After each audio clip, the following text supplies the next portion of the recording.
Hello, my loves. Hello, hello, hello. My name is Dustina. This is Spiritual Boujee Astrology, and we are going to take a deeper look at the full moon in Libra that is perfecting on April 12th.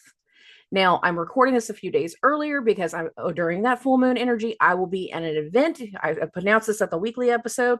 I'm saying it again now. This weekend, I will be at Fort Smith at the Wyndham Hotel for the Gypsy Holistic Fair. I'll be there on both Saturday and Sunday. So it's an all weekend event, and you could actually come out and meet me and do in person readings if you want. Chit chat, catch up, introduce yourself, whatever you want to do. But I will be at the Gypsy Holistic Fair this weekend. Now, putting that aside, I want to focus on what's going to be going on this weekend because there's more than one thing. We have a full moon in Libra, a full moon in Venus's sign. Simultaneously, Venus will be ending her retrograde. She will turn direct. And they're literally perfecting about an hour apart. Like 7:23 p.m. Central Standard Time, that's whenever the full moon perfects. An hour later, like right around 8:30, Venus is going to turn direct. So they're hand in hand with one another.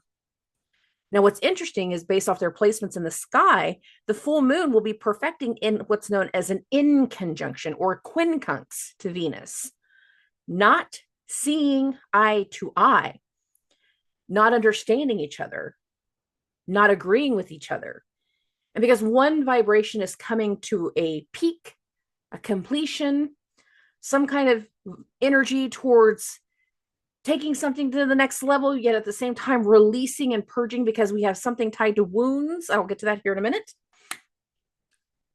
Another person, another side, is going to have a turn in their vibration. And a lot of that speaks to a couple different things in regards to a couple different examples that I kind of one have seen whenever I've talked to certain people about what's going on in your home dynamics and stuff like that, as well as the energy that I can see and hear.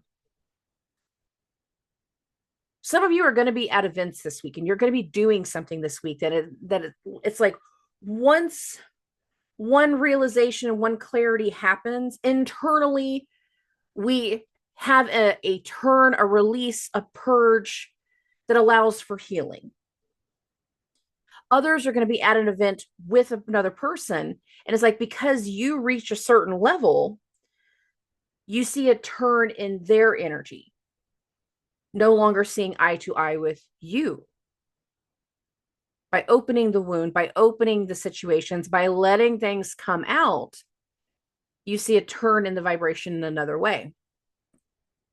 Some people don't like to be held accountable for the wounds that they've created.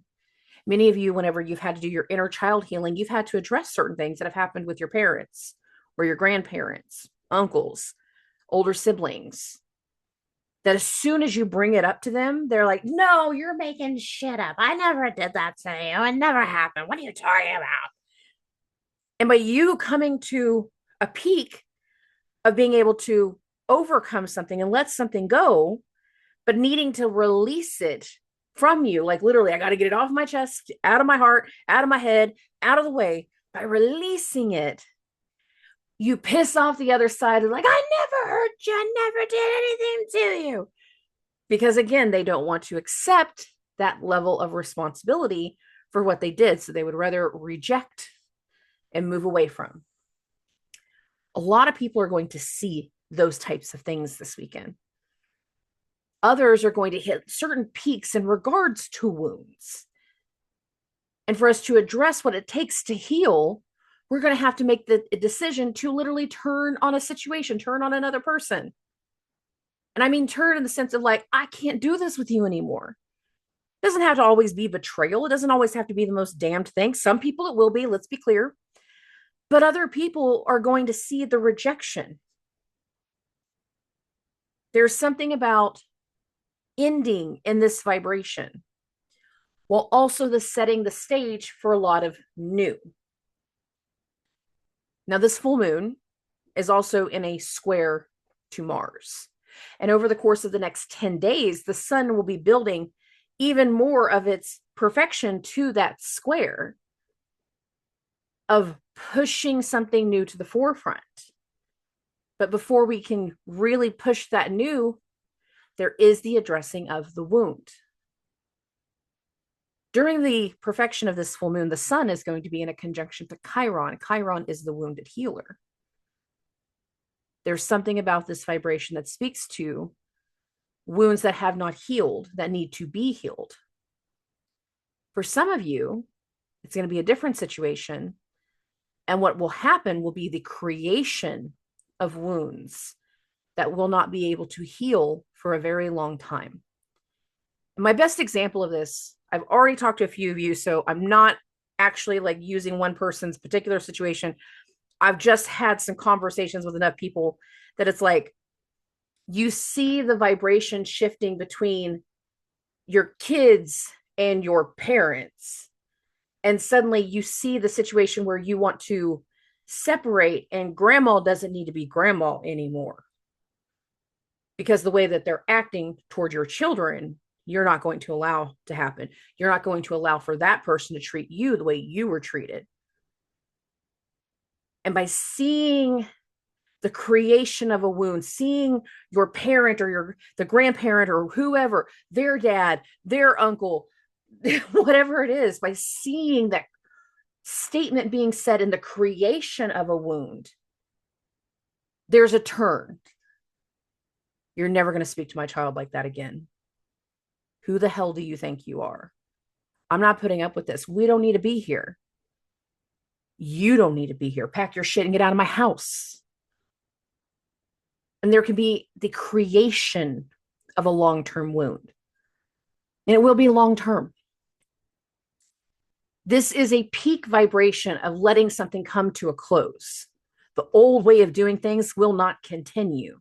The old pattern that we've been trying to make happen, and it's not working, so we just keep beating our head against the wall. It's because it's not meant to happen.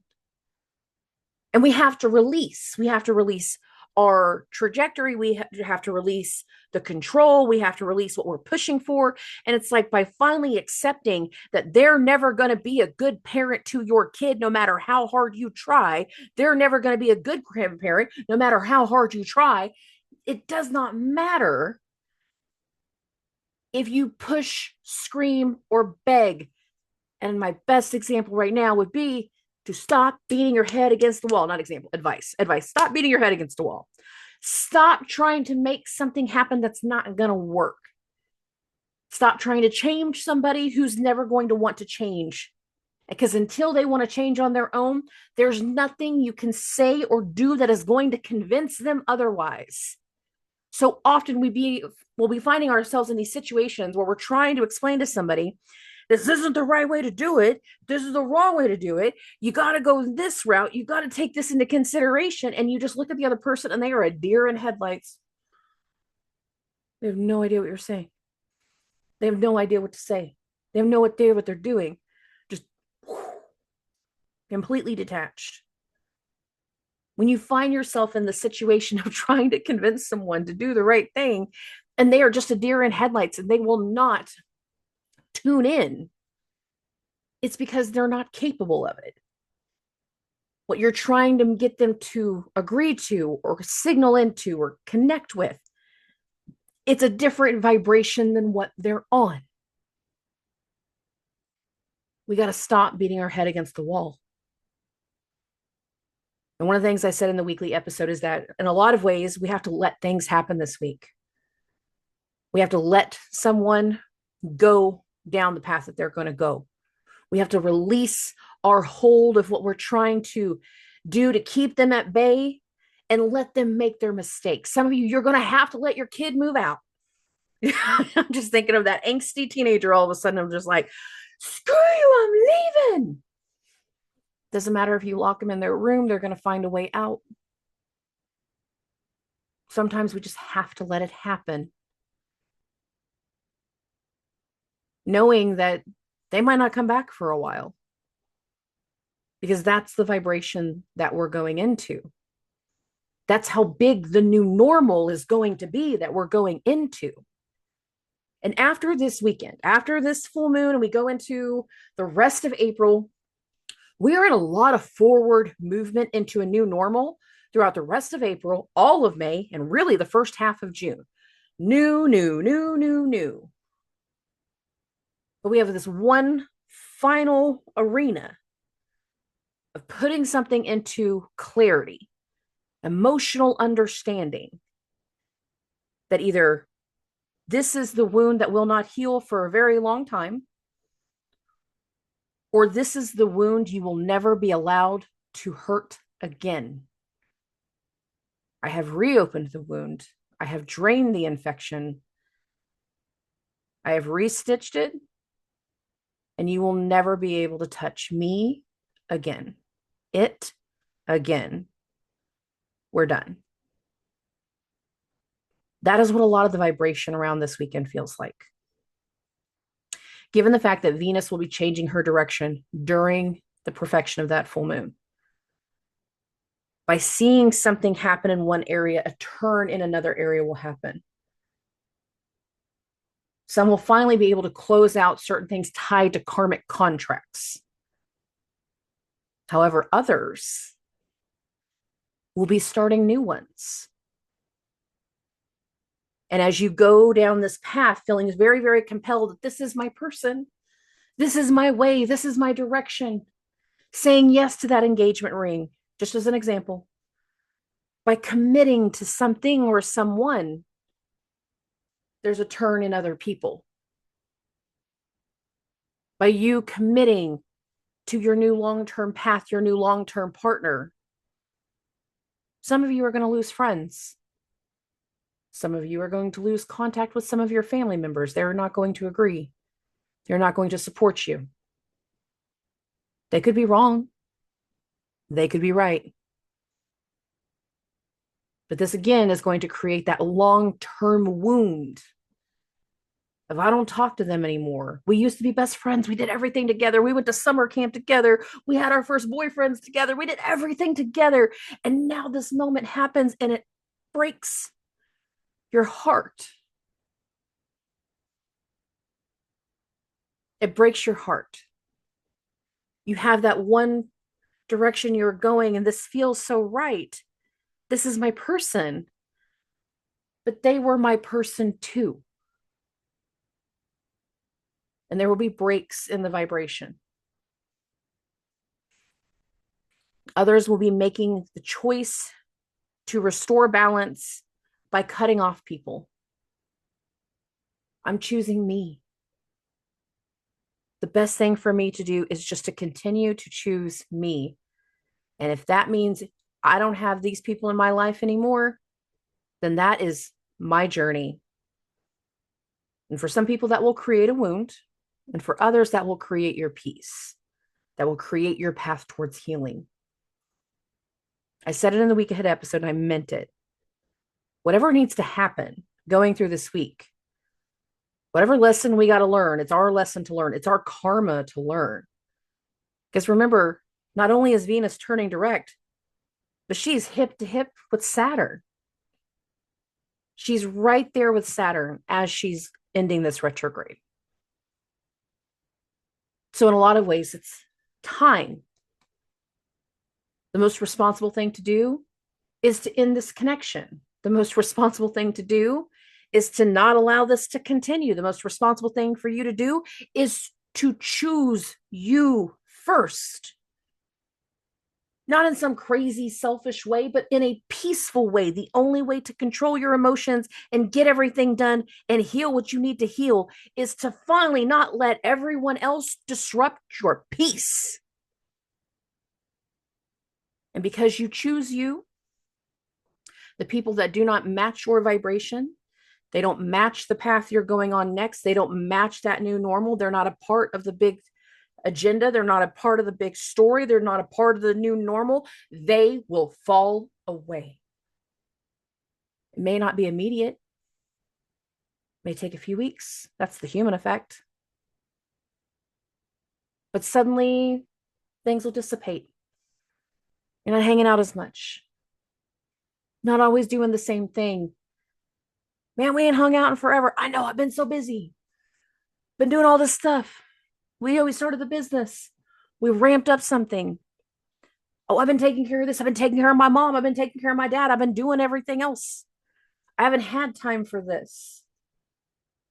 You haven't had time. You're not making time.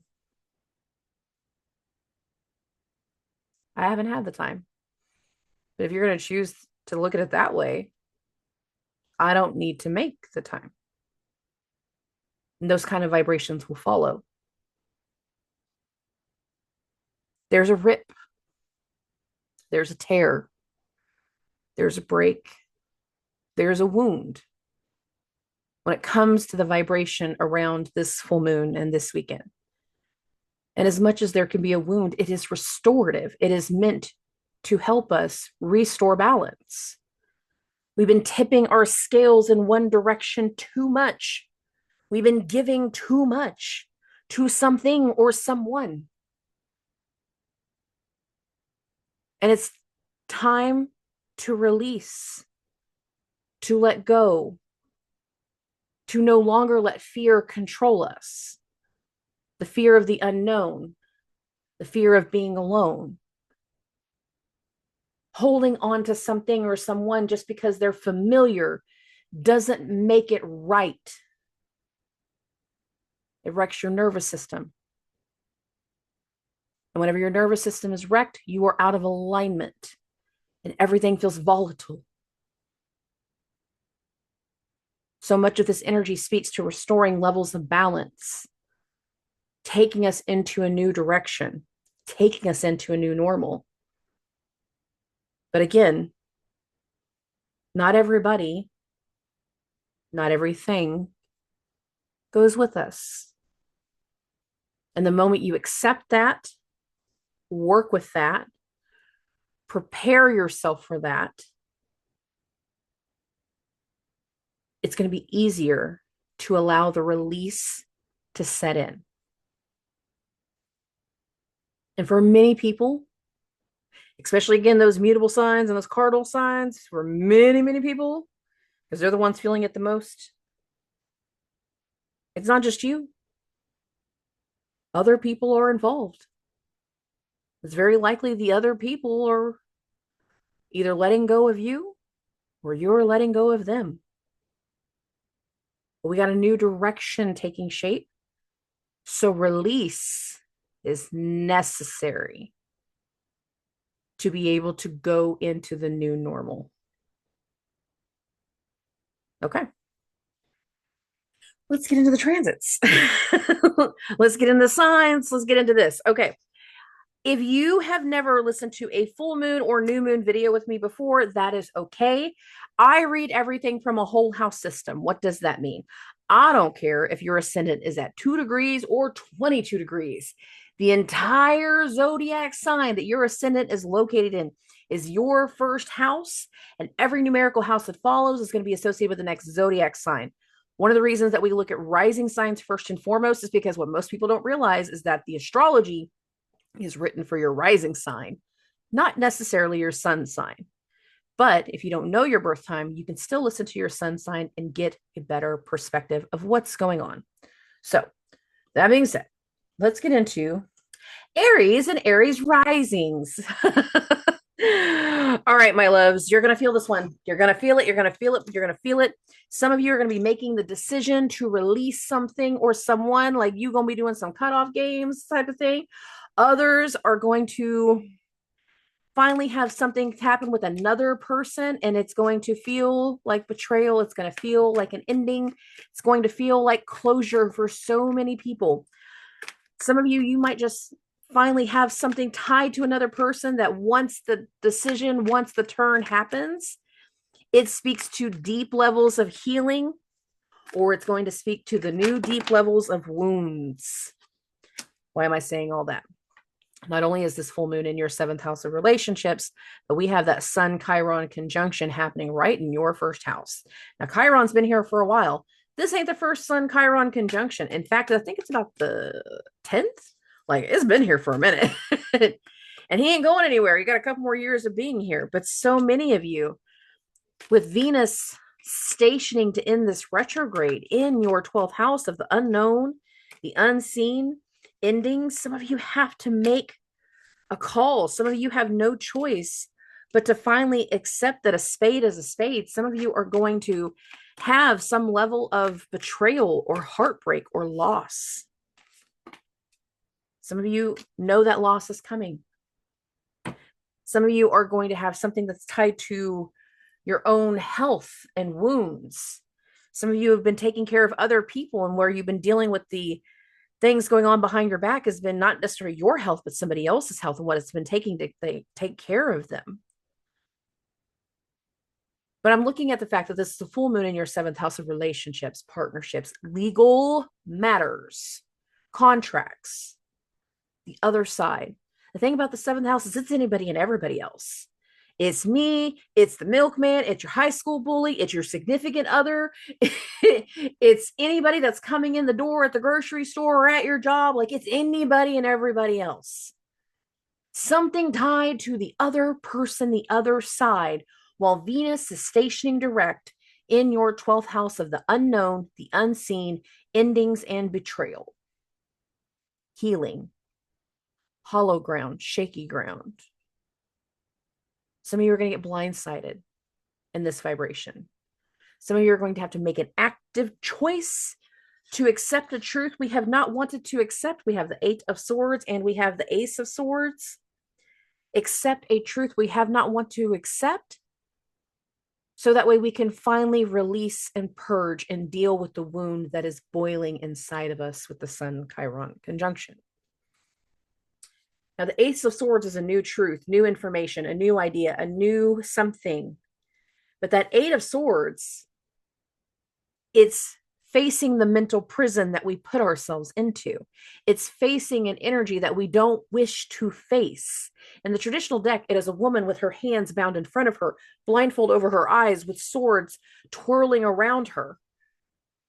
If she would simply pull the blindfold down, she could see there's enough space in between those swords to step through them. That her hands can be unbound because they are done in front of her. But she chooses not to accept certain things. But based off of the energy of what's coming through with that Ace of Swords, you have no other choice but to accept the loss that is being had. But it is also creating an energy of where you can also have better days ahead. The next card is the 5 of Cups. Now, with the 5 of Cups, you might get stuck with what you're losing. Our heads just, I can't believe you would betray me. I can't believe that you would do this to me. We have a life together. We have a family. We have children. We have dogs. We have cats. We have memories. We have something together. How could you betray me? And we can get so stuck in a pattern for the next few days following the full moon of, I can't believe you would go behind my back so deeply and hurt me so much. But what we don't pay attention to with the 5 of Cups is, even though we have the 3 spilt cups of missed opportunity and missed information and missed situations and everything that is broken and lost, we still have 2 full cups, and you have 2 hands. If you deal with betrayal, if you deal with loss in the individual sense of a relationship, there's closure to it. And you still have 2 full cups in your hands. These cups are refillable. You still have something solid that you can hold on to. Some of you just have to trust that whatever somebody else is going through, full moon in the 7th, while Venus is turning direct in your 12th, that if you let somebody go and do whatever they need to do, that they will come back. Some of you, they will come back. Others are going to realize that once they do come back, it's your call as to whether you wish to continue on with them or not. Now, I'm speaking in the relationship sense. There's a lot of unknowns with the Venus energy. And the thing about Venus and Pisces right now, she's kind of over romantic. She romanticizes certain things.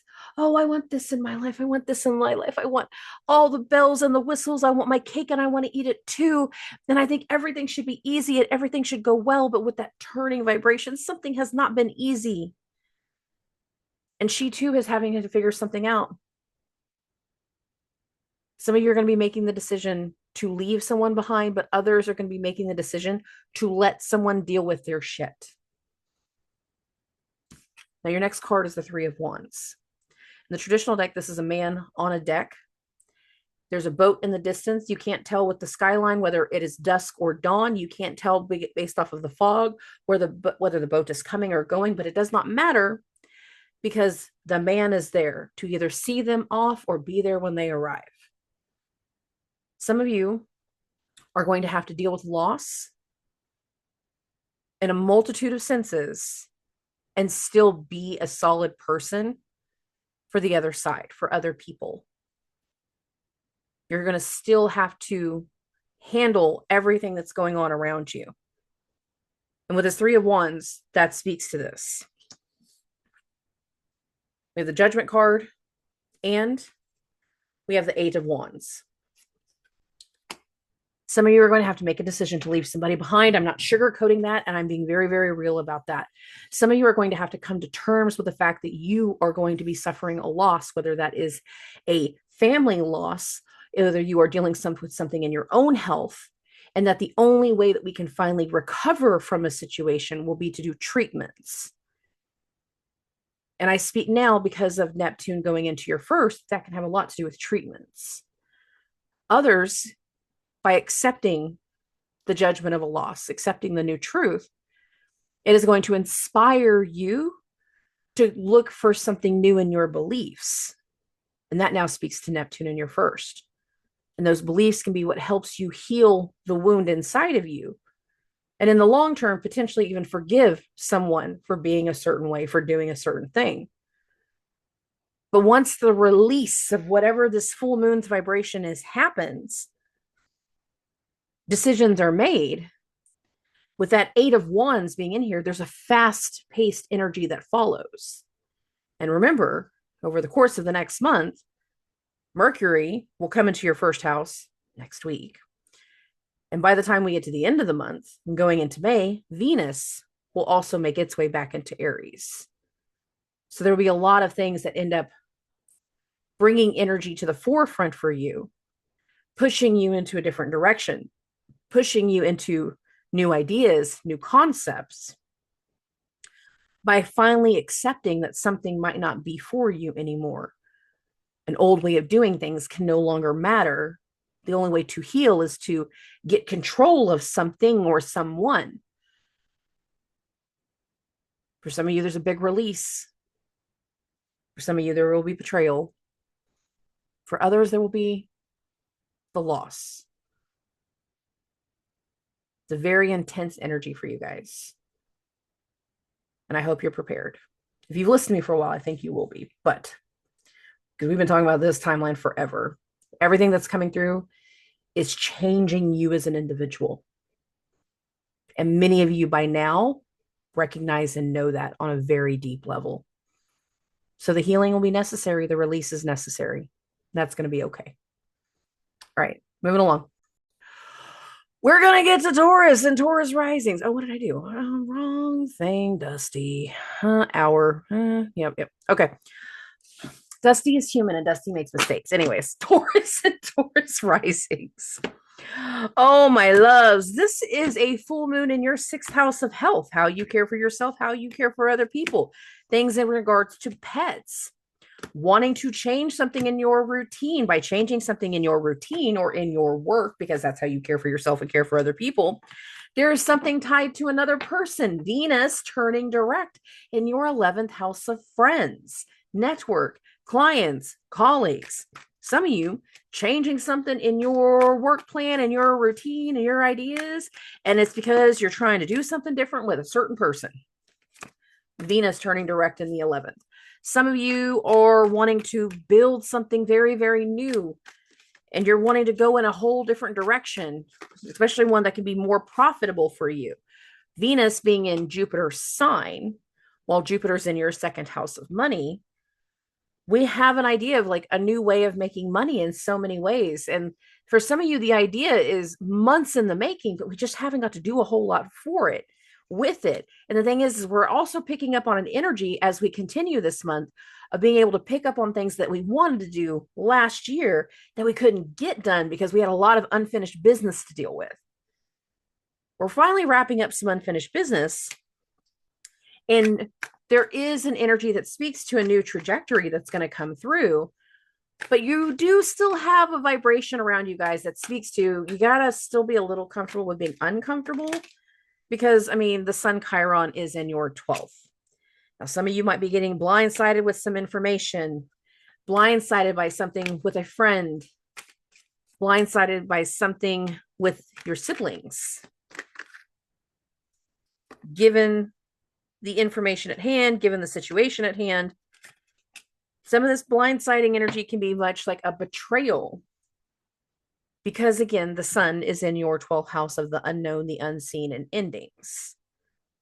Now, that Sun Chiron conjunction in the 12th house, you might be dealing with a wound you didn't realize was a wound. Sitting around with your friends, Venus turning direct in the 11th. Everybody's kind of talking about all that they're wanting to do or all that they've been going through and having this massive heart release. And then the Sun Chiron conjunction in your 12th, suddenly you find yourself just pouring tears out of your eyes like, I didn't even know I was bothered by this. I didn't know it hurt. I miss my grandma. I miss somebody. I miss something. The Sun Chiron in the 12th, you could be blindsided by the wound that pours through you.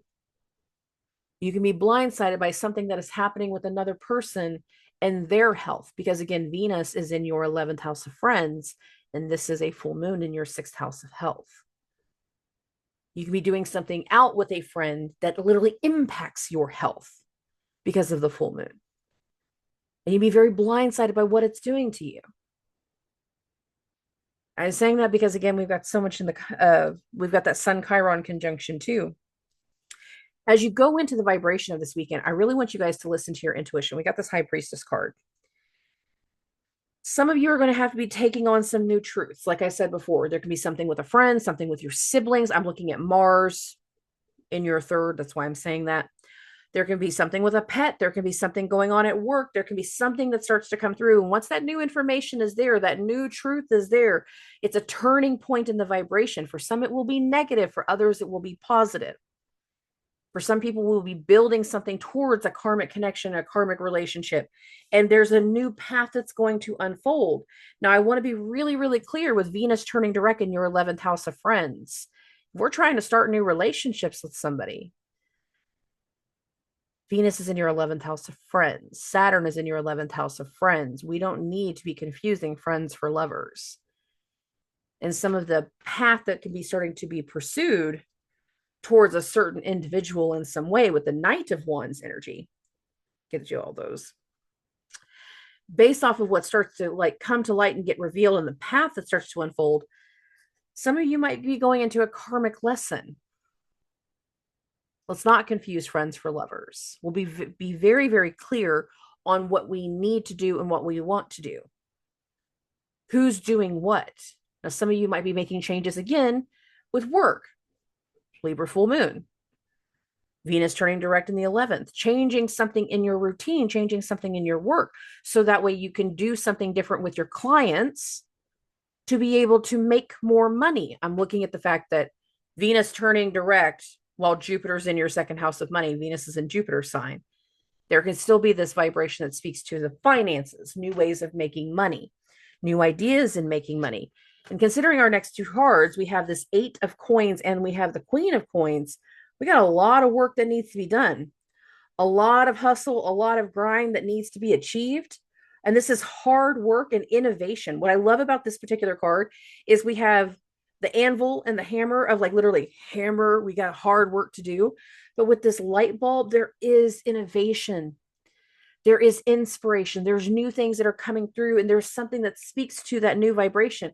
And with the Queen of Coins energy, again, if we're going in something business-wise with you guys, which I hope a lot more of you are doing business stuff compared to relationship stuff, this can be something that brings in more money and more capital in the long run. And considering long game energy, I keep bringing this up a little bit. I feel like for certain signs, Jupiter and Gemini is making space and paving the way and setting things up for Uranus to come into Gemini. We start that this summer. And there's a lot of the vibration of what we're dealing with right now, that it's the start of something that we will come back to at the end of the year, going into the beginning of 2026. But whatever we're coming back to, that feels like a level up of like, all right, we laid all the groundwork for something. Now everything's set up and we need to do the next phase, the next level, the next stage. You're laying the groundwork in so many ways. Don't get hung up on the wrong things moving forward, because there's a path that needs to unfold. And for many of you, there's a new financial path, career path that is really starting to take shape. So pay attention to if it is work related. Now, your last card, I'm going to repeat a couple things because this kind of already speaks to some things. With that Sun Chiron in the 12th, there can be betrayal. There can be something that is blindsiding. And the Seven of Swords is a blindsiding card. It is a betrayal card. Some of you might be getting betrayed by someone that should have never been more than a friend. Some of you might be literally getting betrayed by a friend, by a client, by a colleague, by a coworker. Some of you might have something again going on with a sibling. And it takes days to wrap your head around. And I want you to be prepared for that. But again, there's something about we have to release the things that we know aren't working, that aren't vibing with where we're going next. And Venus is your chart ruler. The full moon is in the other Venusian sign. You can choose who you do business with, who you share your space with. You can choose so much of this. And once things start to progress from here, again, there is something very promising for Taurus risings in regards to long-term financial gains. That doesn't mean be impulsive. Be your steady selves. Be okay with going into some unknown territory, because the other side of that can be a very green pasture if you start doing the work to fertilize that ground now. Okay. Moving along. Oh, we are going to get to Geminis and Gemini risings. You're not the troublemakers. Just start with that. You're really not the troublemakers. This is a full moon in your 5th house of love, luck, joy, romance, happiness, and children. The Sun Chiron conjunction is in your 11th house of friends, network, clients, and colleagues. There can be something that is revealed by a friend that changes the way you see a loved one. There can be something that gets revealed, a new possibility of something that changes your path and direction in regards to where you're going next in the future. Why do I say that? Because even though this is a full moon in your 5th house, this can be a very big turn in your luck, because the 5th house has to do with luck. Love, luck, joy, romance, happiness, and children. But I'm looking at Venus turning direct in your 10th house of career, goals, public image. There's something new in the direction coming through where you're going to be able to finally get control of something, where another person has tried to have control over you or a situation. A new arena, a new idea, new information coming through is going to have a big release in control. But it's not your control. It's what's benefiting you into the future. Why do I say that?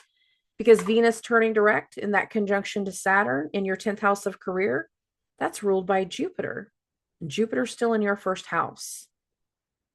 Your luck turn can change trajectories and where you're going into the future, where you're going in career, where you're going into the future.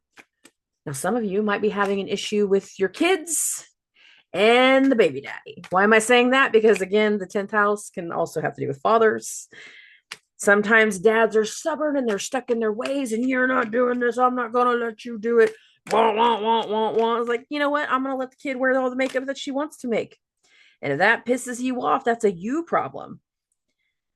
Now, some of you are going to have to come to terms with certain decisions that might actually mean leaving behind a certain person because of the way they're treating your children. Again, Venus in the 10th, which is a house that has to do with fathers, but a full moon in the 5th house of children. Now, the eclipse axis, even though this isn't an eclipse, this is the full moon that closes the eclipse axis. The last full moon was in your 4th house of home, home life, and family. And some of the changes that got instigated in the last one might be something that, again, impacted the family and the home life. And now you're going to see the dynamic that changes something up around your children. It can impact your public image, Venus in the 10th, Saturn in the 10th, Mercury in the 10th, your chart root, Mercury in the 10th. Some of it can impact your public image. Some of it can be impacting, again, the relationship that your children have with their fathers. It could be an impact of the way that you see your father and whether you're going to let them be a grandpa to your kids. There's an impact here. For others, we're going to see the wound of another person, a friend, somebody that we've been connecting with, and it's going to change something in our heart. That new information, that new truth, we've got this Ace of Swords that shows us something very, very different. Now, again, there can be new information, new opportunities coming through because like a friend has known that you've been going through some shit for a long time. It's like, hey, we got a job opening over here. We got a change over here. We got something new coming over here. That Ace of Swords speaks to that new information. Not only is Venus about to turn direct, but Mercury did just turn direct. And Mercury is still in a conjunction to that North Node as we build into the full moon. And even in the days following, new information, new ideas, new things coming. And what can follow can be something that is very, very lucky and fortunate and lead to a whole different long-term goal. Not only do we have the Ace of Swords, but we also have this 9 of Cups and the 10 of Coin vibration. Now, I always say with the 9 of Cups, it is better to be lucky than smart. Luck is on your side. This is, again, a full moon in your 5th house of love, luck, joy, romance, happiness, and children. Luck can turn, and it can lead you in a better direction for your long-term goals with this 10 of Coin. We can be moving in a better direction for the future, for our public image, for where we want to go moving forward. And many of you are going to find yourselves leaving something or someone behind with the 6 of Swords. The thing about the 6 of Swords is a woman in a boat moving into the river, moving downriver, but it's so foggy, she can't tell where the land starts, where the water ends. She can't tell exactly where she's going to go, but it does not matter how blindly she's moving forward into something. Anything that she's going to go, anywhere that she's going to land is better than what she's leaving behind. So that new opportunity, even if we're not completely connected to it, we're not completely in tune with what it is, it can finally allow us to leave something behind that has been dragging us down for a while. Now we got this Tower card. For some of you, that's going to be a place. For some of you, that's going to be a person. We're going to leave certain people behind. People that have been very, very stuck in their ways. Emperor card. So putting this Emperor with the Tower. And again, this could be a multitude of things. I'm looking at how Venus in that conjunction to Saturn. Leaving the wicked witch boss that we have and the one that is stuck in her ways and just letting whatever situation happens with the company just happen. Just let it fucking fall apart. I'm done. And that turn in your luck can also be turn in your happiness. If you're having to deal with a family member that's not doing right by your kids, leaving them behind, you're going to be stuck in your ways. You want to act like it's still Gen X time in the 1970s. You don't want to be respectful to my kids. You don't need to be here anymore. Leave it behind. Leave behind. Move towards something different, more beneficial, and in the long run, something that speaks to more personal independence. Why am I saying that? Because I want to remind you later this year, June 9th, Uranus is coming into Gemini. It's coming into your 1st house. And that awakening vibration of something going in a new direction and being more independent, we are setting the stage for what that's going to be. We are laying groundwork for a long-term vibration right now. This is the start of something. It is okay to walk away, leave something or leave someone behind so you can be a better person moving forward. Okay? Okay. Okay. Love you much. Moving along. We're going to get to Cancers and Cancer risings. Okay, my loves. Now, this is a very different full moon for you guys. This is a full moon in your fourth house of home life, family, roots, ancestry, mothers, genetics. Not a lot of astrologers say genetics. I remind everybody that the fourth house has to do with genetics because you inherit more than karma and your daddy's looks. You also inherit certain genetics. This is a full moon in your fourth house of home life, and family. Mars is in your first house. This is a full moon squaring Mars. Part of whatever happens in this full moon, you can be the issue, Mars in the first. It can be an issue that creates a disruption around you, Mars in the first. Now, with Venus turning direct in your ninth house, well, higher education, higher learning, learning through experience, travel. We can have to travel. We can also have an unexpected situation with our family members that forces us to travel, unplanned travel. Some of us might have to go because our kids are doing something weird at school and we got to go pick them up from college. They had a little too much libation. They were having a little too much fun and we got to suddenly go pick somebody up. Others are going to have something that comes to a close tied to their home life, tied to their family. And it is going to change their perspective of how the future is going to go. I'm saying that because, again, the Sun Chiron conjunction in the 10th house. It changes the trajectory of where we think our public image is going to go, where our goals are going to be. There could be certain situations, especially with our younger Cancer risings, where there's issues between mom and dad, and it creates a disruption within the child. There's something changing in our home life, but it is also impacting our career, our goals, our public image, and our thoughts for the future. Some of you are going to have to let go of something tied to family so you can focus on what you want in career. Some of you are going to have to move away from your hometown so you can focus on this new career, this new path, this new long-term goal of where we're going. We have certain commitments that are underway, but we got this Fool card first. And we have the Lover's card. Now we're going to look at this Lover card a couple times. We have a new path, a new trajectory, a new beginning, a new idea of what we want to do. And for many of you, that means you're connecting with a whole new set of people. Yes, it is the Lover's card, but I still look at it as two entities coming together. A new partnership for the long term, for the long haul. A new business endeavor that requires a business partnership. There's something very, very new in the vibration with the Fool and the Lover's card. And for many of you, it's going to have a lot of people involved because we also have this Three of Cups. Three of Cups is like a networking card. It's a happy card. It's the partying card. Again, some of you might be dealing with like kids doing something stupid at school or college or something like that, and you have to go and pick them up and bring their asses back home. But I don't want to come home. I don't really care. Three of Cups.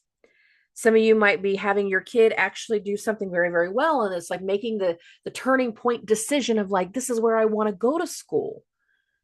And it becomes a very big awareness for you that they're going to leave the nest. They're going to go somewhere else. And they're going to do something different. And that's not a bad thing. The main thing right now, whenever it comes to situations like that, is we have to make sure our head and heart are in alignment. Now, that's the Temperance card. The head and heart must be in alignment. Now I want to bring this Lover's card back up. This is not a new card. Again, I'm bringing it back. However, I'm going to follow it with this card. We have the Three of Swords. Many of you with Mars in your first house, your desires for something or someone has changed. You've been dealing with Mars and Cancer collectively since September. We had a little bit of a break November, December, but really and truly, he'd been here since September. Your desires for something has changed. Your desires for someone has changed. And this can also be something that disrupts the home life because we're looking at something from the past, someone from the past. And I'm equating that to because where Venus is turning direct, it is the ninth house, it's travel house. But Jupiter, the ruler of the ninth, is in the 12th house, the unknown, the unseen, betrayals. The Three of Swords is a card of betrayals. Some of you might be going through a situation where you are being betrayed. Others will be doing situations where you are the betrayer. And it can impact your home life. It can impact your plans for the future. It can impact your relationships. Now, many of you have been dealing with Pluto in your 7th house for the last 15 years. Yes, he moved out last fall, but we've been in a gauntlet of energy since then of unfinished business.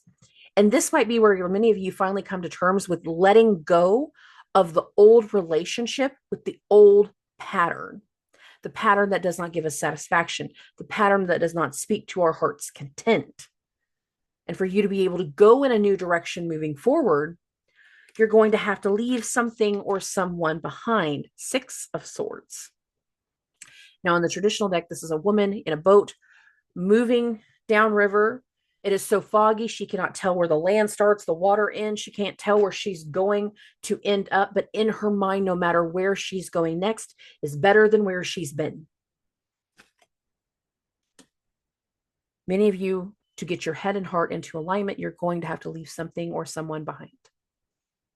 And that's going to change your plans for the future. That is going to change your business. That is going to change your trajectory.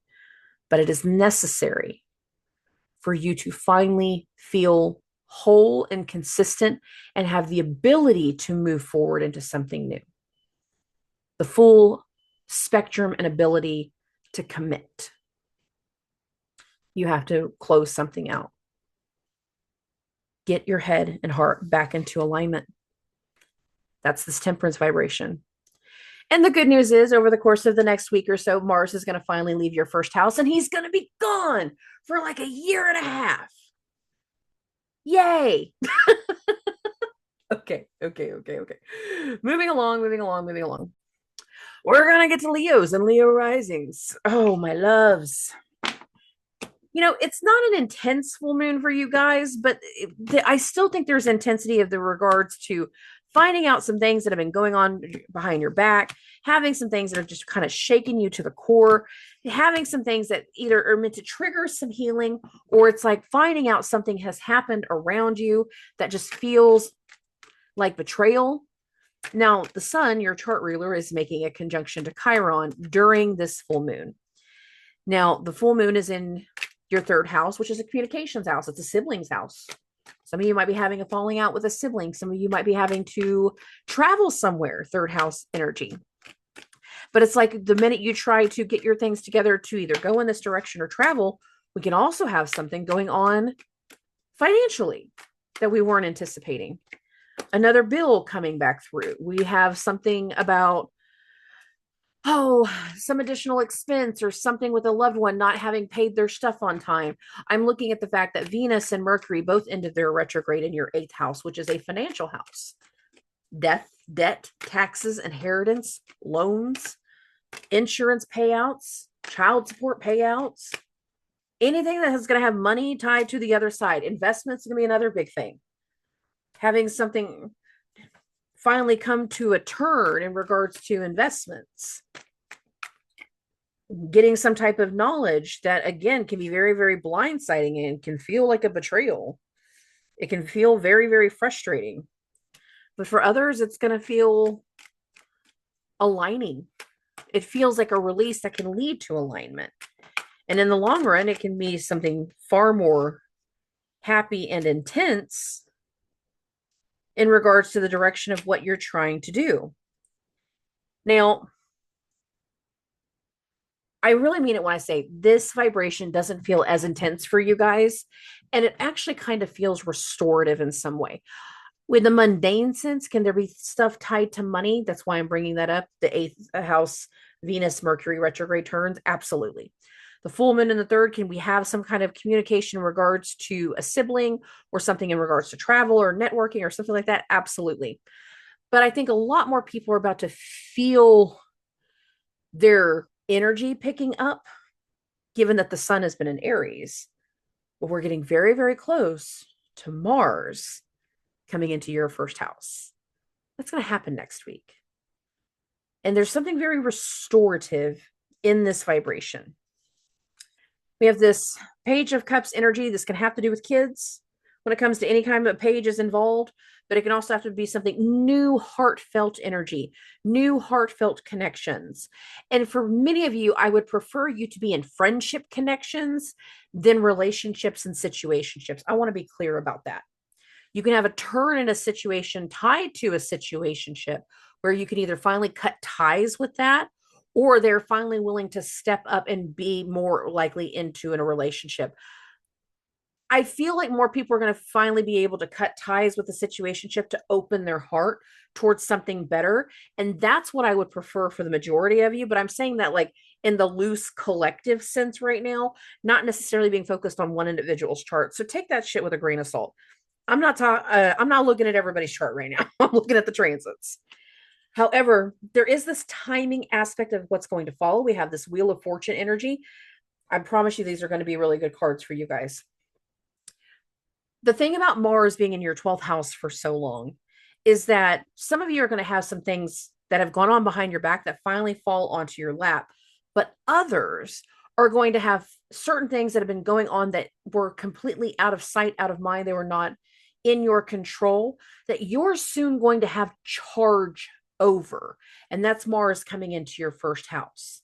And what can be communicated, full moon in the third, is a change for you in regards to career, Venus turning direct in the eighth, being that financial house, is that we can have some kind of twist turn of change that allows for new things to come to light and leaving behind a lot of the situations from before that have been reaming the insecurities in you.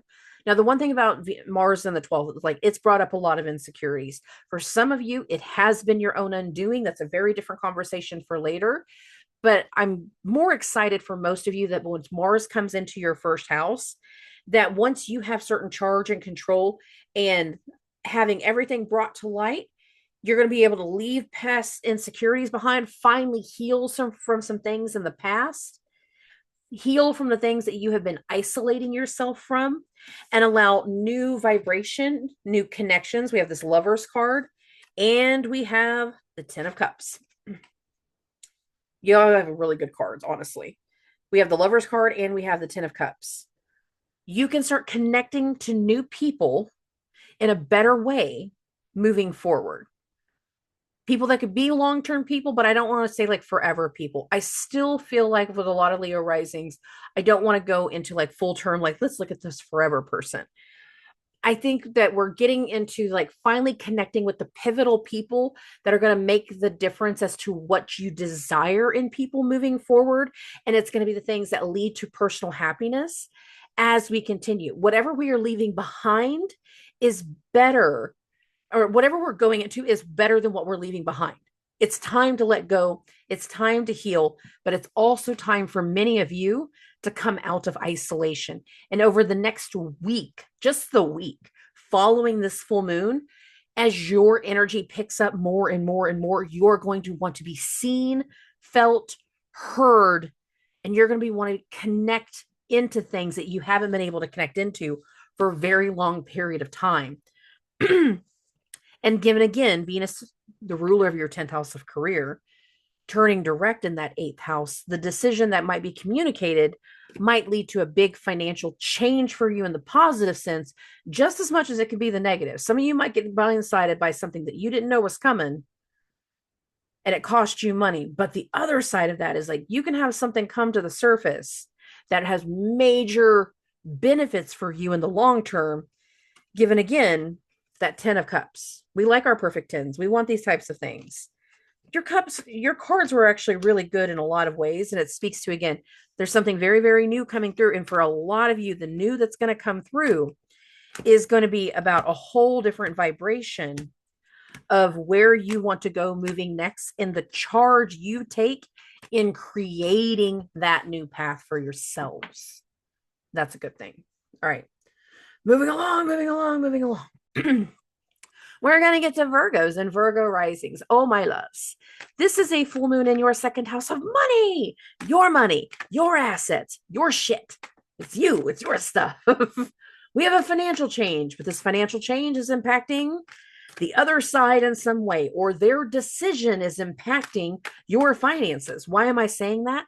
This is a full moon in your second house of money, squaring Mars in your 11th house of friends, network, clients, colleagues. But Venus, the ruler of this full moon, is turning direct in your 7th house of relationships, partnerships, legal matters. Now, I will say the Venus Saturn energy, it's going to be a little bit harder for you and a little bit harder for Pisces risings, just to be clear. So you guys might end up listening to Pisces rising. Even though I haven't done it yet, I can go ahead and say that.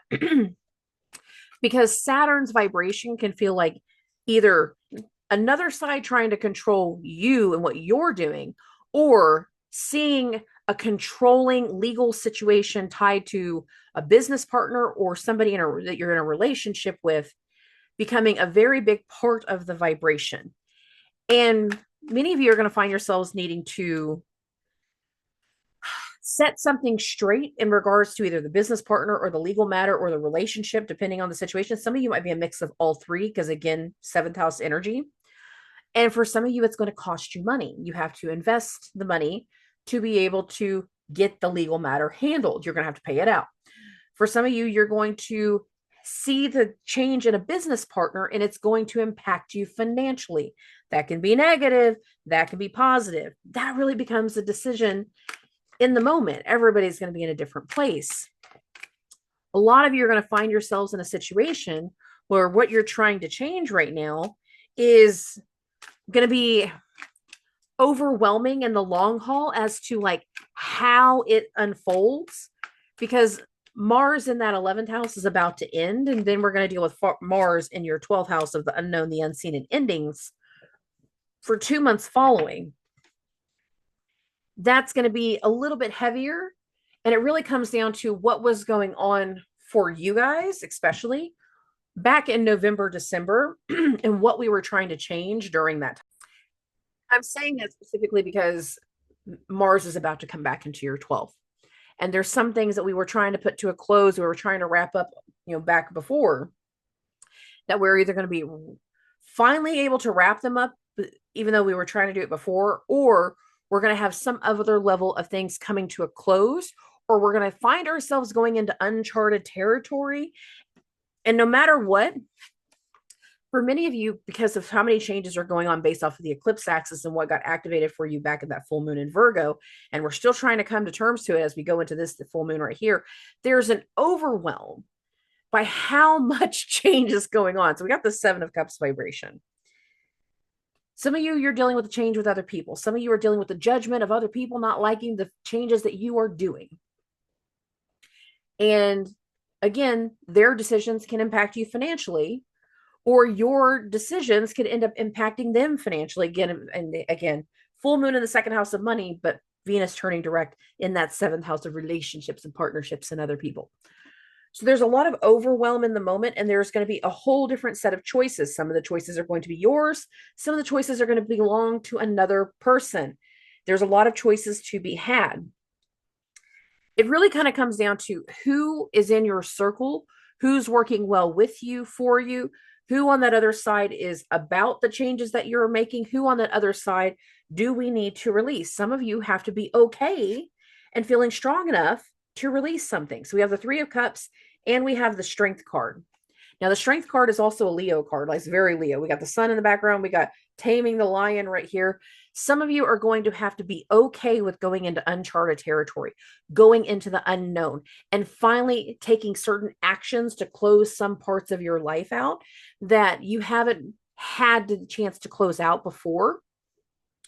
And I don't mean that all in the bad way. For some of you, it's just me like, I'm moving to this place. I'm finally getting over my divorce, or I'm finally able to separate from someone and go into a divorce.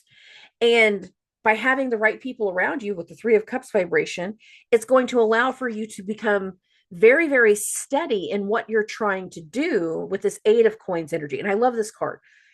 This is a worker card. Like, we have to do all of the hard work. You see the hammer and the anvil, but you also see the light bulb, innovative vibration. Like, there is work to be had to be able to reach that next level of success that it's going to be unfolding over the course of the next 2 years. And then we have the Six of Wands, which is literally a success card.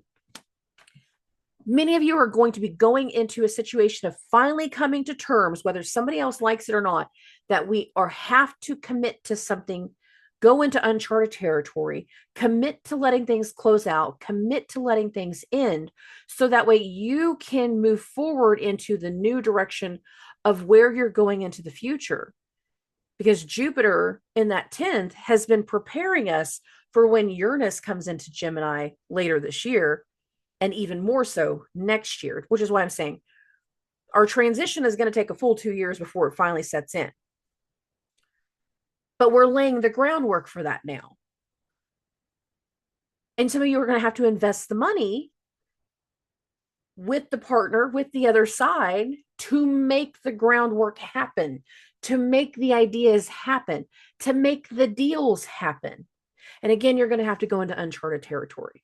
Some of you are going to have to recognize that you're not going to be in control of every single side. And that doesn't necessarily have to be a bad thing. Get the terms and conditions, underwriting, signed by everybody, cross your I's, dot your T's. It's going to be okay. Don't try to do everything all at once. Do one thing at a time. 2 things if you're good at multitasking.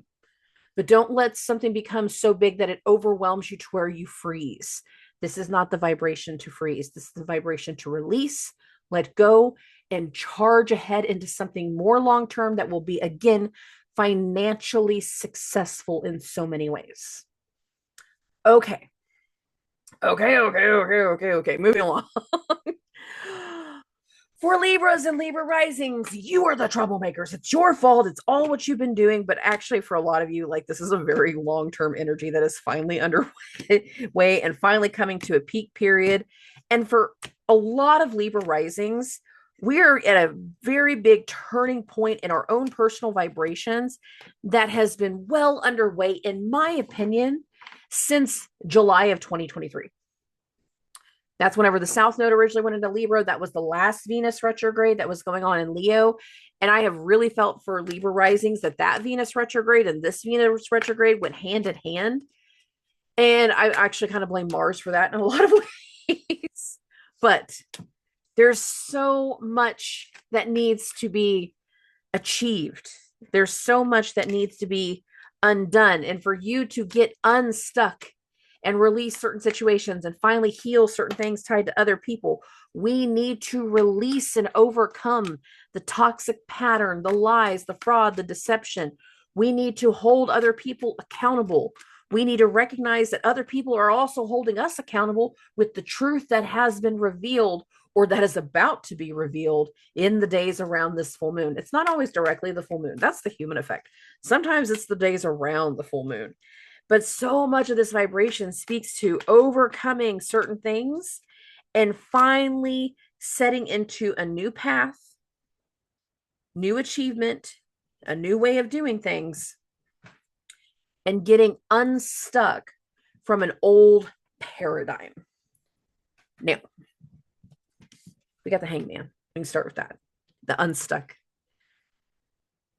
Many of you are going to be making changes in your routine, changes in your health that finally allow for you to uncloud in so many ways and get unstuck. Some of you are going to have certain truths come to light that either they are going to be what frees you from being stuck, or they are going to be what's going to out your toxic bullshit from before. Got that devil card. Certain truths need to come to light. Some of y'all are going to get held accountable. It is a full moon in your first house, and it is the full moon that is closing out this recent eclipse season, but also arguably part of the eclipse axis from before. And that's why I'm saying for a lot of you, whatever's underway can go back all the way to July of 2023. That is landing us in this direction. Now, some of you, because of the other side, this devil card, the truth, the highlight, this information of what's coming through this vibration here is going to also hold another side accountable. And that ever is coming through next is a long-term vibration to it. Neptune has already made it into Aries. It's in your 7th house of relationships. We have a very big change of what we're looking at in the potential of a relationship. We have a very big change of what we're looking at in the potential of partnerships, legal matters, anything along these regards with Neptune's vibration there. But after all of this next month and a half is done, we're also going to have Saturn go there. And there's a level of accountability that is going to come through with Saturn. There's a level of stringent, solid vibration that is going to come through with Saturn. Some of you, it's going to have a legal situation in mind. Some of you are going to have major impacts to new partnerships. And I don't just mean this in the relationship sense. I mean actual partnerships. And for you to be able to be prepared for the new coming through, we have to let go of the old burdens and this old toxic pattern tied to the devil card. That 9 of Wands, this devil card, no.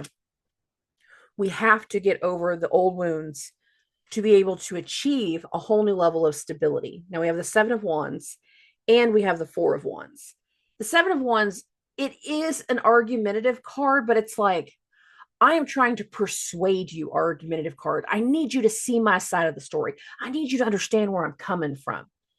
But once we're able to overcome the burdens, get unstuck, let go of certain toxicities, let go of certain patterns, and accept a change within yourself, because it is a full moon in your 1st house, babies. There is a change within yourself.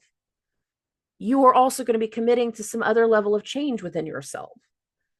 By allowing that commitment to happen, by letting go of the old pattern, by letting go of the past, by accepting new truths for as they are, accepting old truths for what they are, old situations and old patterns for what they are, we can finally accept a higher octave and a higher level of what we're looking for from the other side. And some of you, the 7 of Wands is you convincing yourself that you freaking deserve this 4 of Wands, this stability. The thing about the 4 of Wands is I look at it like a chair. You want all 4 chair legs level on the ground before you put your ass on the seat. You don't want to fall again. No more bruises, no more bullshit. We want the stability. Some of us are going to have to persuade ourselves or persuade the other side that something was necessary for the stability, for comfort.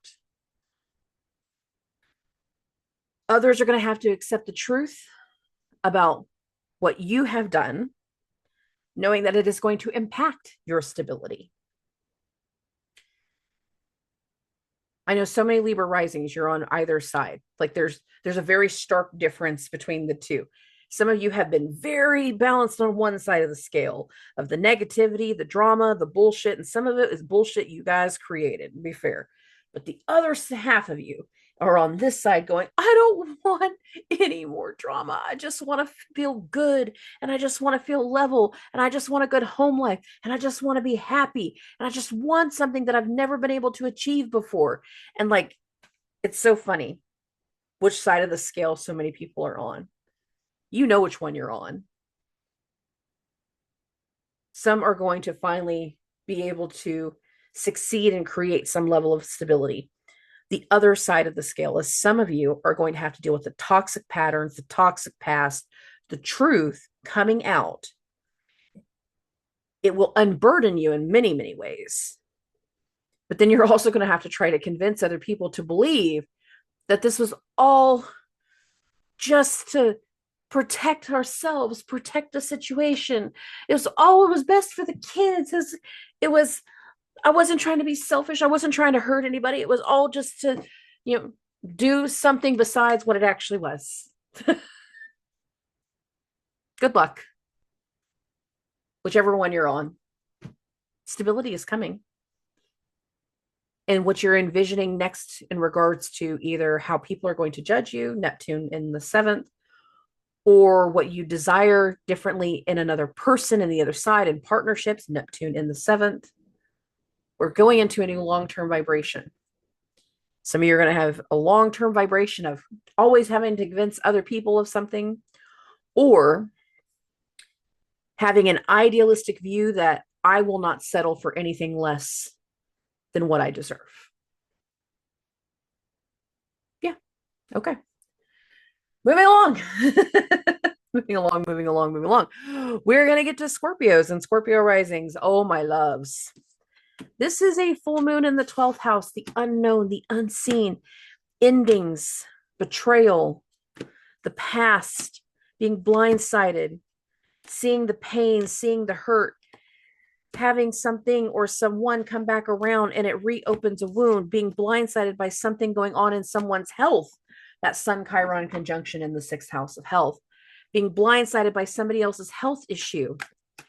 Venus turning direct in that 5th house of love, luck, joy, romance, happiness, and children. Some of you might be blindsided by someone you love, by something going on with a loved one. Some of you might be blindsided, 12th house full moon, by the confessions of someone that you love. They're cheating. Go see an old friend, an old person, and be like, I've always loved you. I just never thought that I could tell you. Some of you are going to be blindsided by a turn in luck. That can be a wonderful thing.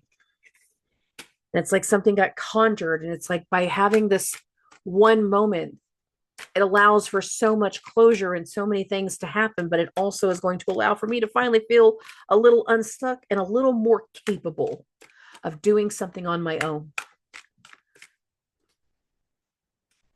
There's new truths. There's new frames of mind.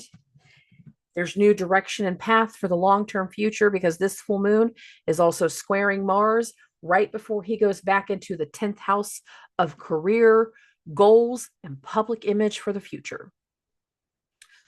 There's a trajectory of something that was being worked on before, that was being looked at before, that was being invested in before, Magician card, that we weren't able to fully dive into. We could only do so much.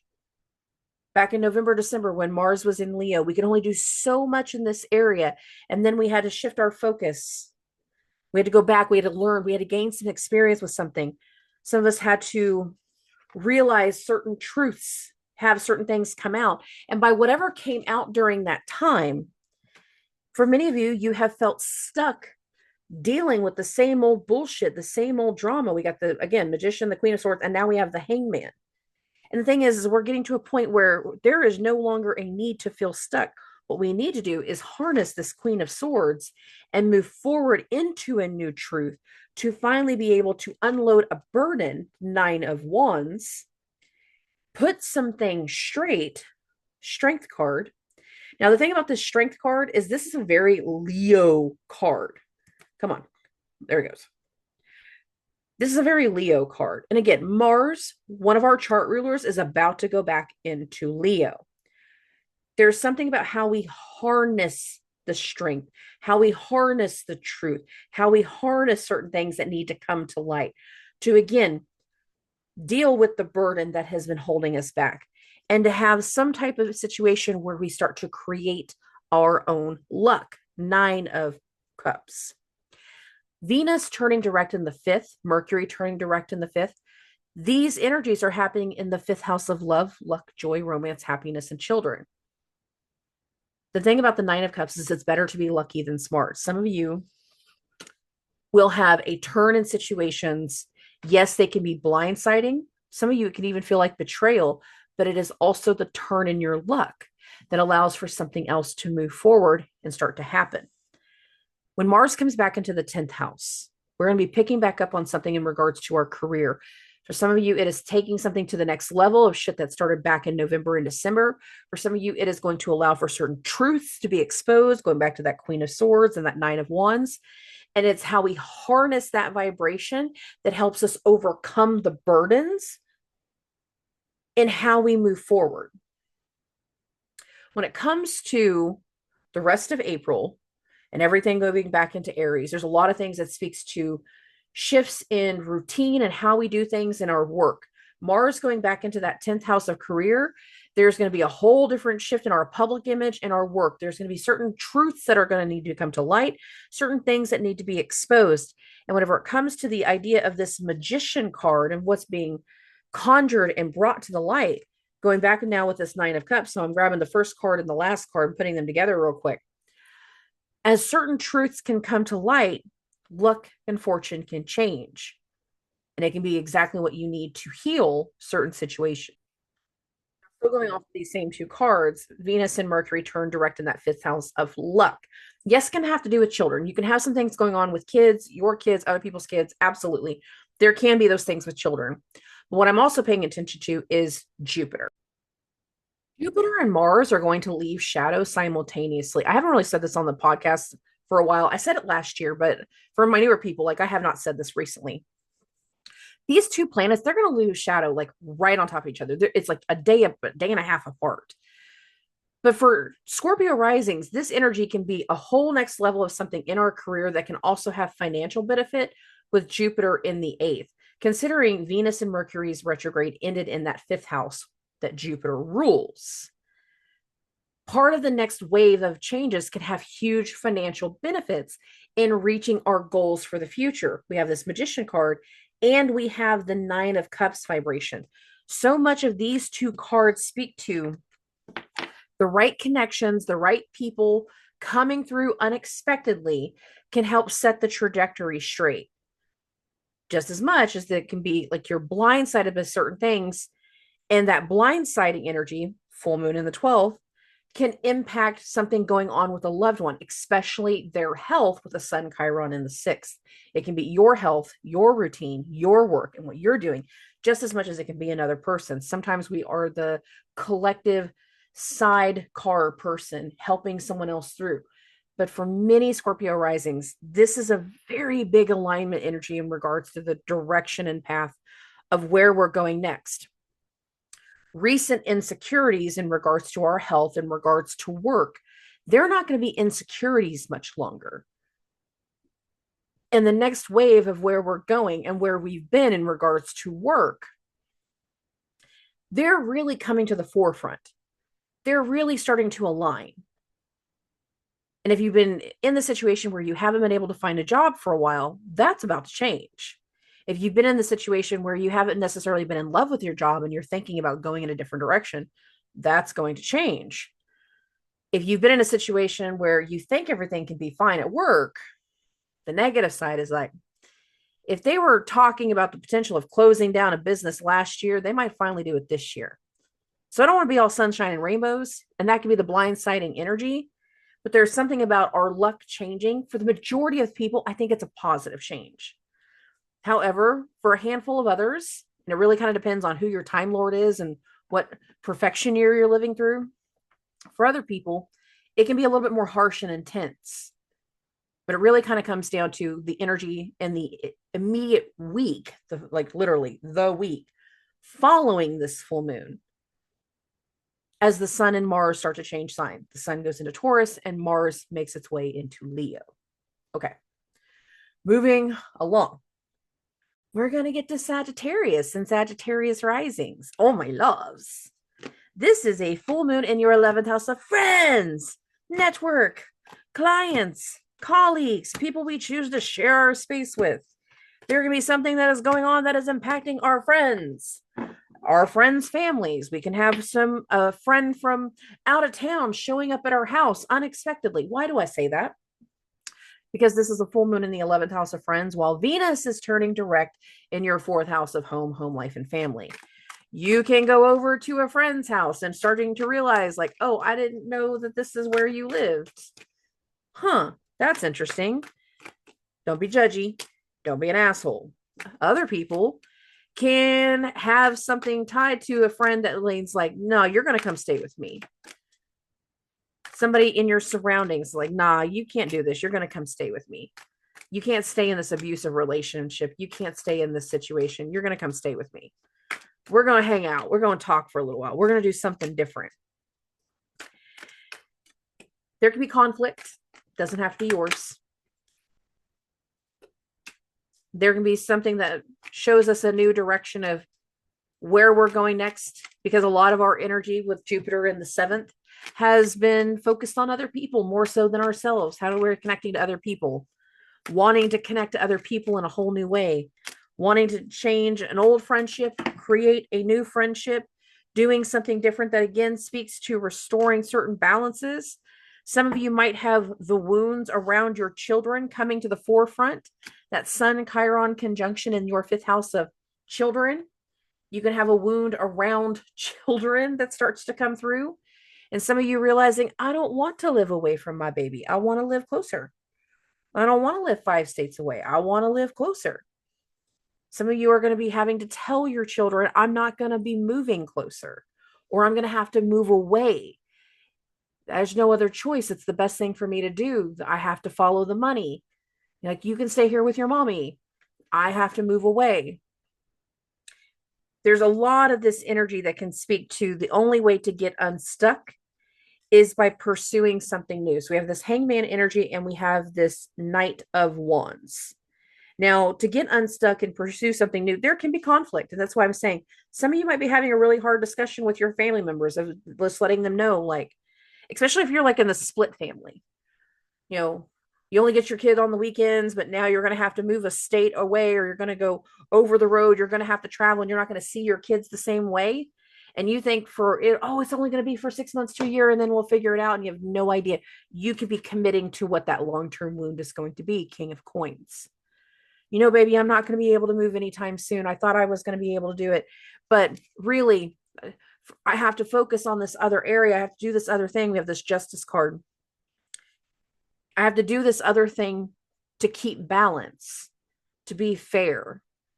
I have to do this. This is where my job is. This is where the money is. We choose something with the idea that this is going to be what keeps us in balance with the Justice card. You will choose what seems like the most balancing thing. And you don't realize the wound that it's creating with the Sun Chiron conjunction in your fifth. Some of you might be dealing with something from your childhood and it's coming back through because of something that's happening in your surroundings with the people that are around you. And by having the right person there to help you through it, I'm still going to go with these last two cards, this King of Coin and this Justice card. By having the right person around you, it will help you finally overcome certain wounds that can go back to your childhood. That's going to be the Sun Chiron. But if this is a young Sagittarius rising, we can be creating the wound with the Sun Chiron. Many people are going into a new direction in regards to path, ideas, new things with the family, new things in the household, and wherever we're going next. Like, it is better to be lucky than smart.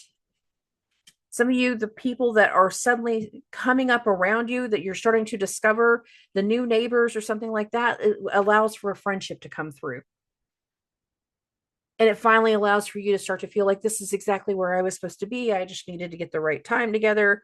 I just needed the springtime to be outside. Like, I needed something, and fortune changes, luck changes, happiness changes.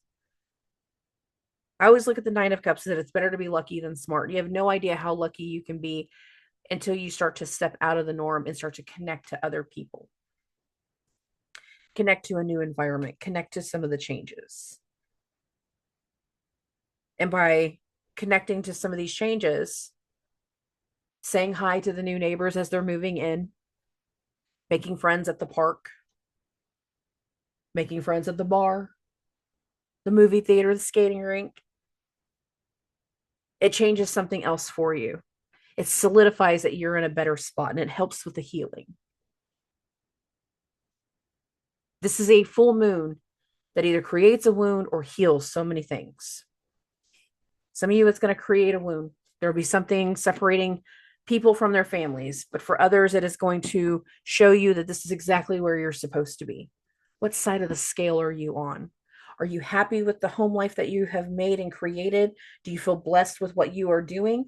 Or do you feel like there's no way you're ever going to tell me what to do and control me, and I'm leaving? Both can happen in this full moon. Both can happen. Okay, moving along. We are going to get to Capricorns and Capricorn risings. All right, my loves, this is a full moon in your 10th house of career, goals for the future, public image, fathers, direction, path. A lot of work things can be going on based off of who you are connecting with, who you're networking with, and who you're communicating with. A full moon in your 10th house of career squaring Saturn in the 7th house of relationships. Not Saturn. I'm sorry. Squaring Mars. I don't know why I said Saturn. Squaring Mars in that 7th house of relationships and legal matters. We can have a very big change in our agenda, in our marketing, and what we're communicating moving forward. There can be a job offer coming in from another side that has you really considering what changes that you need to make to be able to achieve the image, the goals, the finances that you're wanting to be able to start to deal with. For you to finally overcome certain burdens. Many of you are going to find yourself partnering with new people, new connections moving forward, and seeing what those connections give you, seeing what they offer you, those new partnerships. Some of you are going to see a very big change in your relationships moving forward. Again, luck can be on your side. It really just comes down to what you're willing to do. The thing about Capricorn risings is Saturn in your 3rd house for the last few years has really forced many of you to start to consider what it takes to heal so you can have a better vibration moving forward. For a lot of you, that means having to deal with some internal conflict. For a lot of you, that has meant accepting personal levels of transformation. And your first 2 cards kind of speak to this. We have this 5 of Swords and we have this Death card. The Death card is a Pluto card. And you guys are still trying to really get over what Pluto in your 1st house did to you from 2008 to 2024, because he finally left in November. Some of you are finally coming to terms with what it's taken to heal from the past, all the trauma that he created, and overcome certain conflicts tied to that. Mars in that 7th house could be forcing you to overcome certain conflicts with how you connect to other people. For others, it is going to create a whole new level of partnership. We have this Lovers card, and we have the 9 of Wands. There's a lot of relief and release in this particular full moon. Release in our direction, release in where we want to go moving forward, opportunity in what we were and where we want to go moving forward. And if we're going to take an opportunity, that means we're finally allowing a new connection to come through to help us overcome a burden. 9 of Wands. We also have this King of Coin, and we have the 9 of Cups. So a lot of this vibration speaks to how we overcome a burden, new partnerships. Some partnerships will be relationships. Others are going to be literally like new business partnerships with the Lovers card. The King of Coins of what you're wishing to achieve. And with the 9 of Cups, again, the turn in our luck. It is better to be lucky than smart. Now that Sun Chiron in the 4th house, we can be finally addressing a wound tied to our children, childhood, mothers, family members. We can be addressing certain wounds that we have not addressed before. And by addressing them with another person, with the other side, it is going to allow for a clear trajectory in a future goal. Some of you are going to take an opportunity to go somewhere and do something different in your career, but it is going to create a wound, Sun conjunct Chiron, around the home life, around your family. Now, you might not recognize the wound immediately, but the Sun Chiron does speak to a wound. Venus turning direct in a conjunction to your chart ruler. Some of you need to be dealing with some control issues. Some of you need to let go of some control issues and let some things happen naturally. Saturn's conjunction to Venus, and especially because that's the majority of this month, like we already had the retrograde exact. We're going to have another direct exact in about a week and a half, 2 weeks. Some of this vibration means letting some things happen naturally and not trying to control every single outcome. Because if we try to control the outcome that we're doing for other people, that we're helping other people with, they can become resentful. So don't try to control everything. Let some things happen naturally. Have respectable conversations and harness that king of coin energy that you can harness, but also recognize that not everybody is going to do what you want them to do. And that's Venus's retrograde ending in a conjunction to your chart ruler. Now, some people that are coming around right now and starting to surround you, it's like a fluttering butterfly energy of Venus around you, of like there's a new shaping of things happening around you. And that Nine of Cups speaks to, again, that change in our luck, but it's also a change in how people see you. And whatever you start to do in relationships, in your business partnerships, in your next level of career goals, some of you are creating new karma, others are releasing old karma. Be prepared for that. What are you willing to create? What are you willing to commit to for yourself? What are you willing to release, let go of, to no longer take part in, so you can have a better image moving forward, a better idea of goals, a new learning experience moving forward? Think about it. All right. Okay. Moving along. We're going to get to Aquarius and Aquarius risings. This is a full moon in your ninth house. Higher education, higher learning, institutions, doing something different with an institution. Now, here's the thing about institutions. A bank, a prison, a hospital, the court system, those are all institutions. A lot of people don't necessarily think about all that stuff, but there can be something different tied to an institution. Now, some of you might just be traveling. A ninth house full moon can be like, I want to go somewhere. Some of you might be on the verge of traveling, but realizing you don't have the money. Why am I saying that? Because Venus is turning direct in your second house of money. Some of you might have a sudden payout of something that allows for you to travel unexpectedly. Like, yeah, I'm going away for the weekend. I'm gone. I want to go do this other thing. I want to go do this thing that helps me feel more solid, that helps me feel more happy, that helps me do something different. I am tired of feeling stuck all the time, stuck with these kids, stuck in this mental prison, stuck in this situation. No, I want to do something different. And whenever I do something different, I want to go fast. I want to go fast. I'm tired of sitting still and being stuck in these situations. And I want this thing, this dynamic with this other person to change. Now, some changes will be immediate.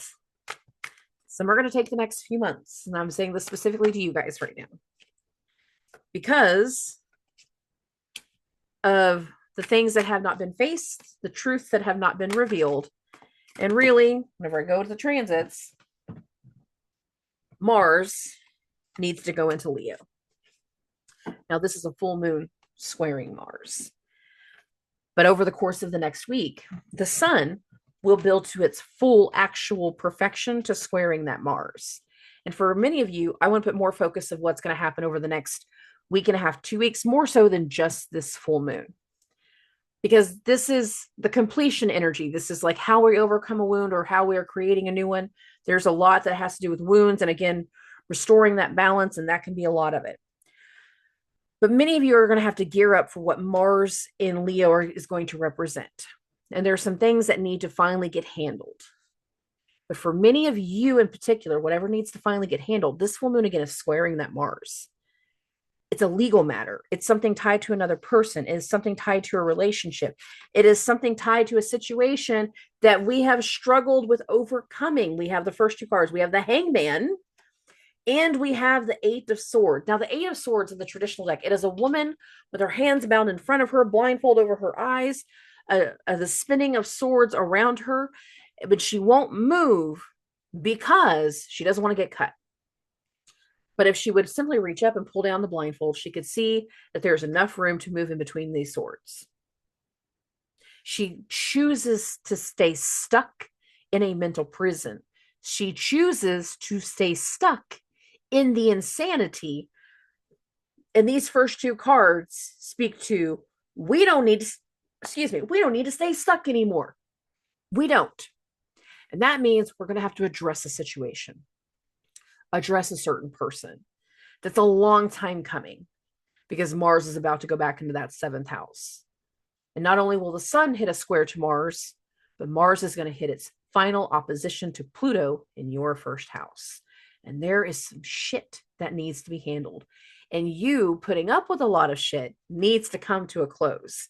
So this stuck hangman, Eight of Swords vibration, no. We're going to have to accept new truths, Two of Swords, make a decision to finally handle something, and then we have to harness this strength energy. This is a total Leo card. I've had so many signs that have had this strength card, by the way.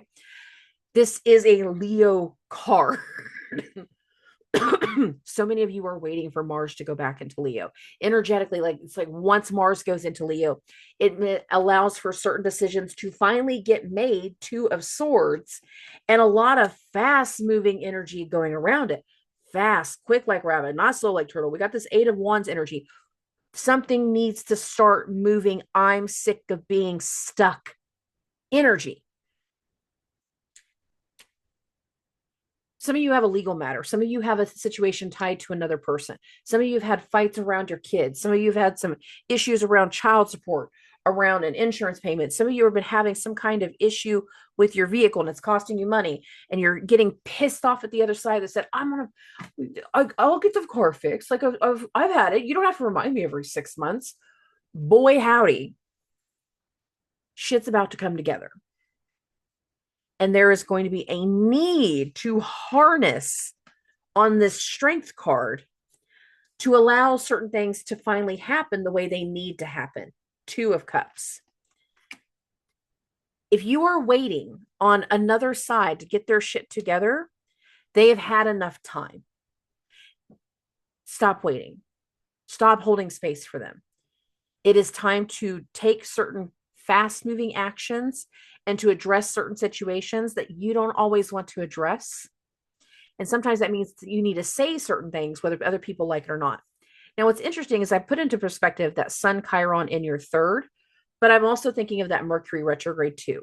Those retrogrades that ended in they started in your third house, which is a communications house. For some of you, as a siblings situation, but for others, it was like the car situation. So many Aquarius risings. I said the car thing, I don't know, a couple lunations back about like this could quite literally be a vehicle issue. No, it was the start of eclipse season. That's right. It was the lunar eclipse. It's like you could have something that immediately ends up costing you money tied to a vehicle. The first 3 days after that, like that weekend of that lunar eclipse, the one that happened a month ago on March 13th, 12 of you like over here, car issue. I'm like, oh yeah, yep, there it is. And it was specific to Aquarius risings. If you've given them your car, it's time to take the car back. It is time to cut your losses, Sun conjunct Chiron in the third, and get the car back, take it to someone else, get somebody else to look at it. Or the better solution would be you finally get the part.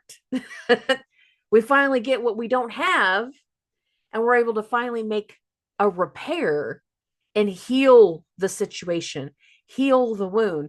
But to do that, it might cost a little bit more money. And I'm speaking to Mercury retrograde ended in your second house of money, as well as Venus in your second house of money.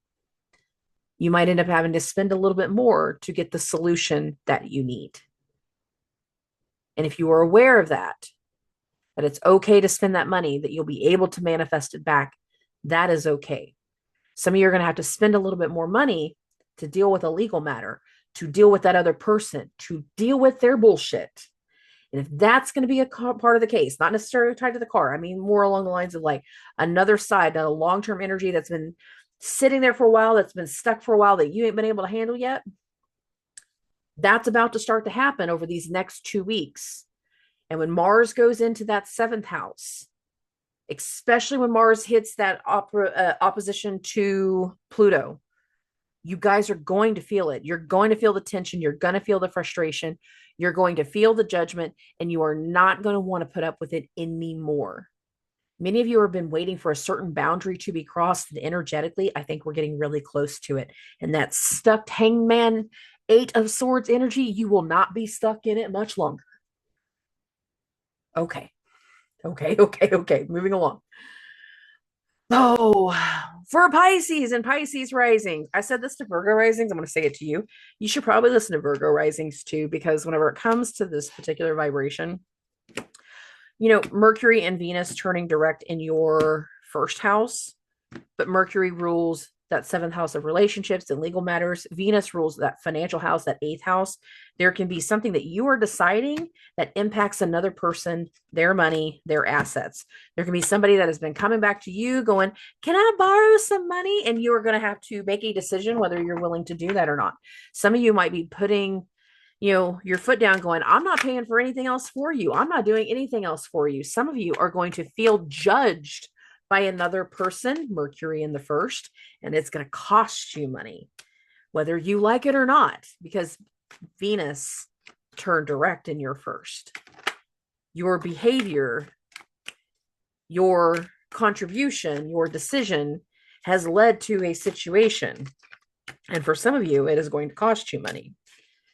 Others are going to finally have some kind of condition or ending tied to a relationship or a partnership. Think business partnership now, a legal matter. And for it to finally get closed out, there's a financial element to it, because again, this is a full moon in your eighth house.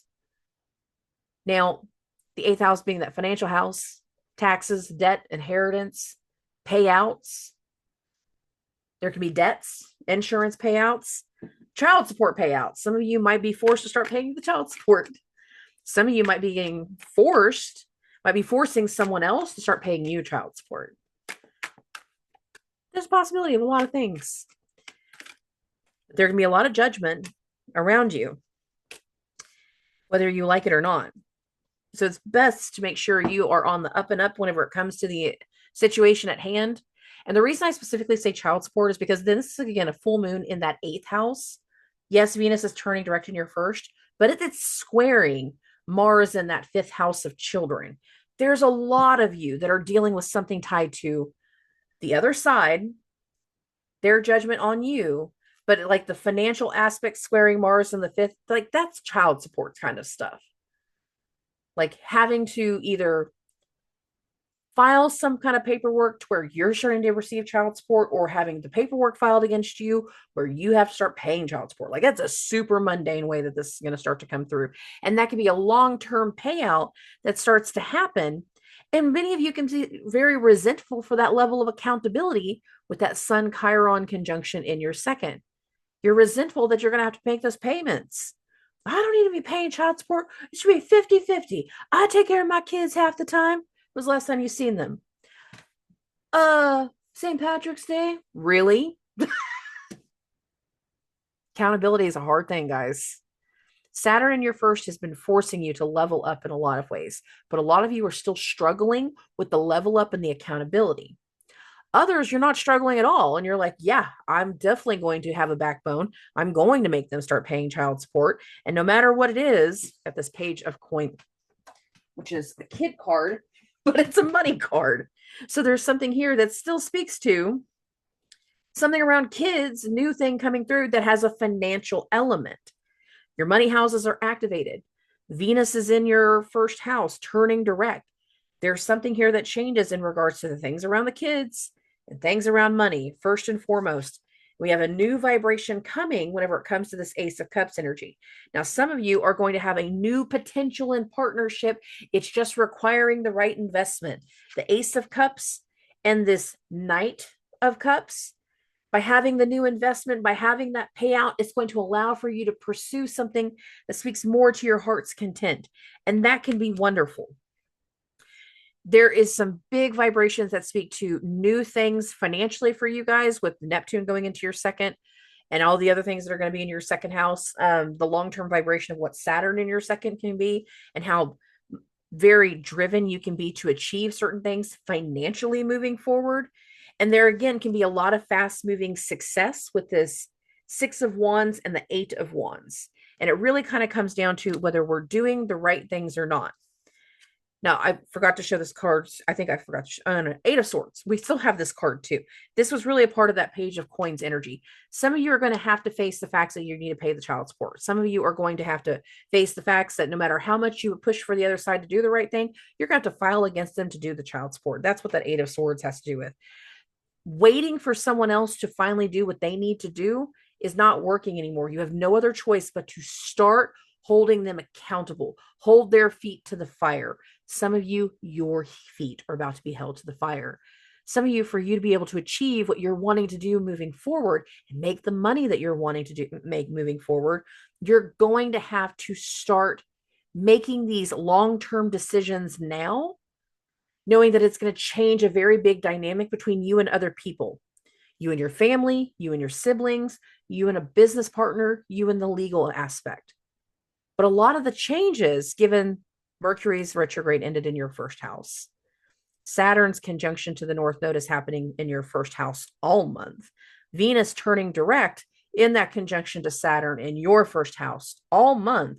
It's either all the weight and responsibility is on you to finally make decisions and do something, or you are dealing with the judgment and the accountability all the way around of the shit you haven't been doing.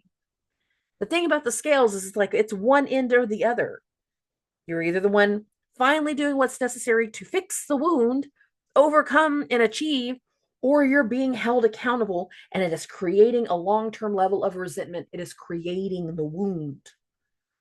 It's all a matter of perspective of what you're going to be dealing with moving forward. Okay. I don't get real heavy in the closing. You guys know that. I love and appreciate every single one of you. If you're in the Fort Smith area, of course, come see me this weekend. All the cards are going to be posted on Facebook and Instagram. If you have any questions, you have any concerns, I will talk to you soon.